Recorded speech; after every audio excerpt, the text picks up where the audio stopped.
Oi, meu nome é Nicole e eu vim falar sobre a eutanásia, ortotanásia e distanásia. Mas antes é imprescindível eu deixar de falar sobre o profissional da enfermagem nesse assunto, uma vez que é ele que está mais presente com o paciente, tendo um maior envolvimento também. Então, lembrando que não somos máquinas, né, que temos conflitos sim, temos sentimentos e um principal conflito é a vida e a morte, é muito importante, pesa muito nessa situação. Justamente por não entender que a morte é um processo da vida, que ela deve ser respeitada, que se inicia a distanásia. Porque a distanásia é você não entender que os esforços terapêuticos não são mais benéficos ao paciente, muito pelo contrário, trazem dor, trazem sofrimento e trazem uma morte que seja ruim, digamos assim, né?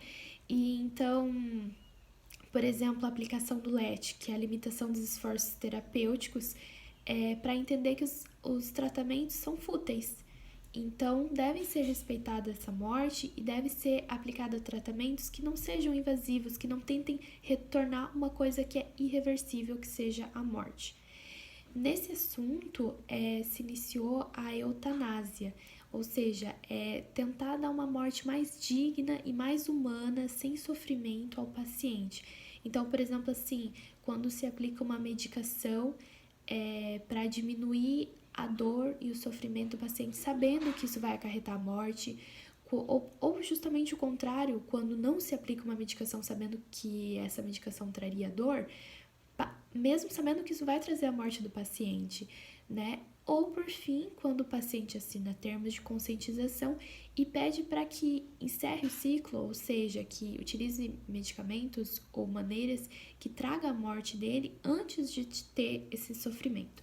No Brasil é proibido a eutanásia, então a legislação não permite que seja aplicada essa técnica por questões religiosas e também éticas, mas ela incentiva o uso da ortotanásia, que é você entender justamente o contrário da distanásia, que é você entender que o paciente ele chegou num estado que você deve aceitar que vai trazer a morte, que vai acarretar a morte, né?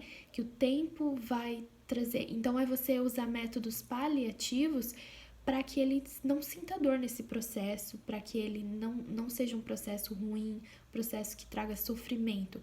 Só que isso é uma problemática que envolve muito a família, além dos profissionais da saúde. A família, uma vez que é muito difícil ter esse entendimento de que a morte é parte da vida, que é parte desse processo, e que deve ser respeitada. É você ver o seu ente e entender que não adianta você tentar dar medicações e tentar fazer de tudo para que ele volte, uma vez que chegou a hora da morte.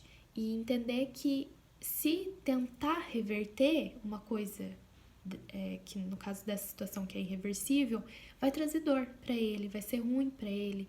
Então é muito difícil, principalmente com a tecnologia que tem cada vez mais crescido, com acesso a medicações e a terapias, uma vez que dá essa sensação que dá de reverter, mas às vezes isso só vai piorar, só vai trazer mais dor. Então, para os profissionais da saúde isso também é muito complicado, porque a legislação não tem nada que afirma, que diz que não trará malefícios pro profissional, né? Não aplicar métodos curativos. Então fica esse meio termo e às vezes dá até um medo, né, deles não irem a fundo e a família denunciar, enfim.